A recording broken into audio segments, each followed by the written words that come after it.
Jack held high as the British team captain goes on that lap of honour. This is right. Good turn. And a second goal for England. Ian Wright has scored for his country.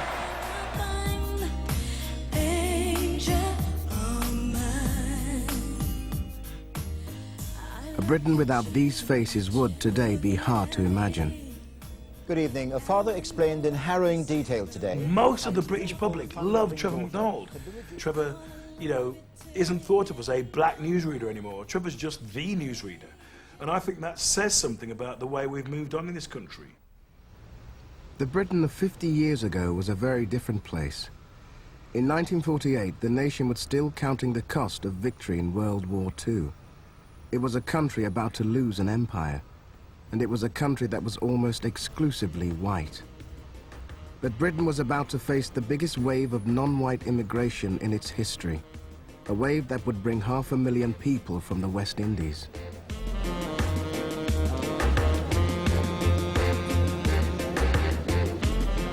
We live in islands where there is lovely sunshine and sea and sand and all the rest of it, none of which you can eat.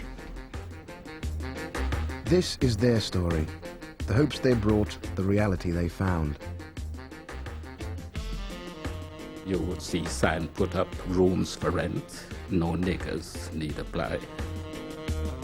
You felt that you were an intruder, and truly, you were a foreigner.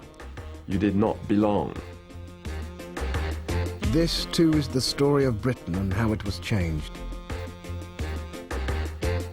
When we come over here, we brought music, we brought color, we brought dope, you know, we brought life to this goddamn country. It is the story of those who resisted change. I just feel, especially in everyday life, you know, as the English population thought, my God, we have a black population that is going to stay. Immigration! No! Repatriation! Yes! And it's the story of those who fought for change.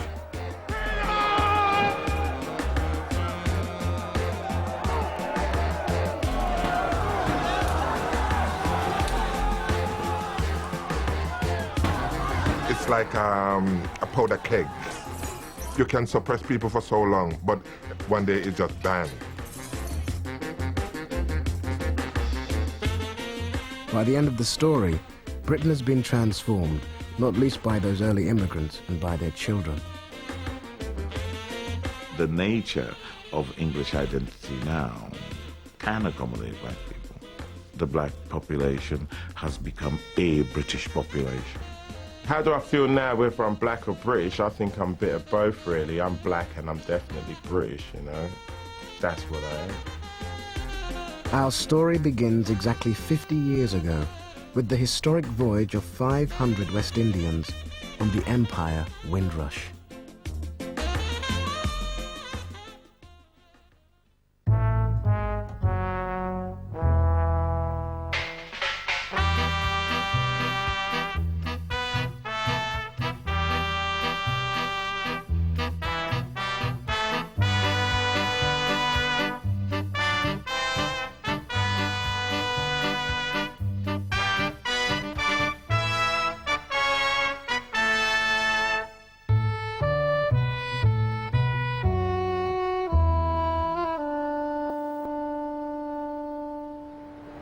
June 21st, 1948.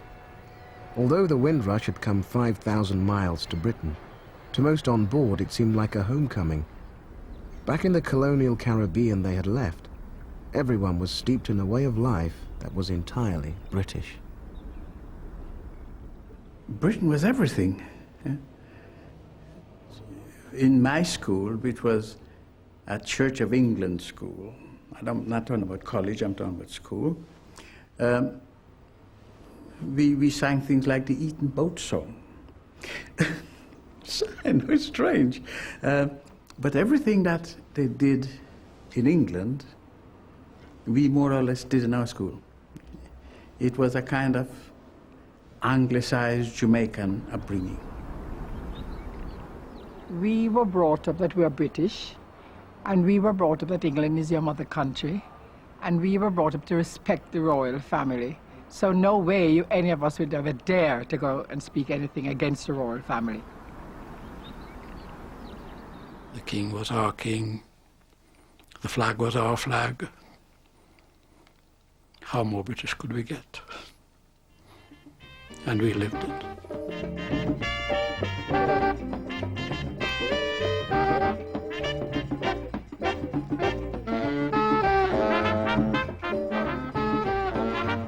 When World War II broke out in 1939, it seemed entirely natural that West Indians would join in the war effort.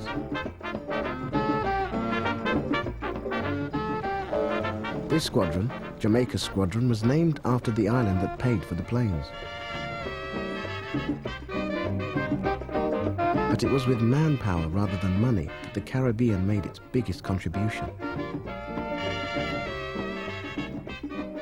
I was still in college at the time, and I remember these white men came from England, and they took these, what we call trucks, open trucks, and they went to all the country parts, the little nooks and crannies, and they begged people to come and fight for your motherland, come and fight for England, because we need you. When the appeal was made, I remember going to the then Labour office in Kingston, and there were literally thousands of fellows there, eager to come to Britain to do something in the war effort. And I joined the very first wave. We were just young lads in the primary for youth who the bell rings and we answer the bell for help towards the war effort, and we volunteered. We weren't forced or pushed or coerced. Everybody was doing it as young lads in those days.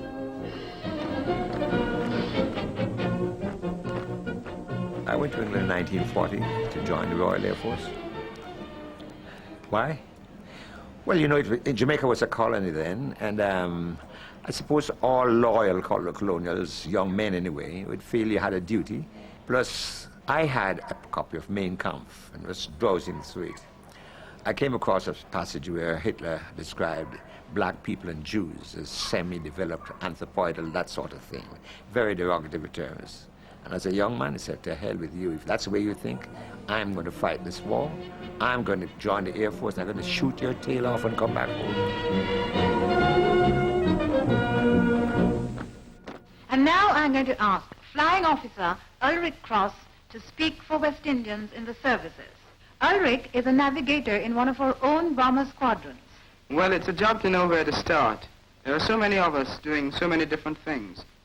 In the Army, the Navy, the Air Force, in Air Sea Rescue and the Marines. In the Wrens, the ATS, the WAF, and the nursing services. Together with others from the British Commonwealth of Nations, with men and women from the rest of the United Nations, West Indians are fighting for the new world that we all want to see. Thank you, Ulrich, and happy landing. There were very few black people in England. One has to remember that. And I know walking through any small town or village in England, school children would stop you to ask you the time, and they just wanted to hear you speak. People were happy that we were here.